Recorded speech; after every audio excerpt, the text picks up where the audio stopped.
और बेटा बढ़िया। पढ़ाई वढ़ाई कैसी चल रही है? सब बढ़िया चला चाचा।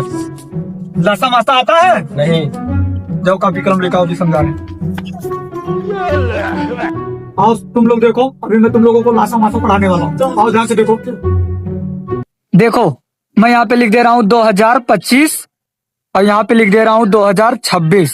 अच्छा, अब इसको हमें क्या करना है?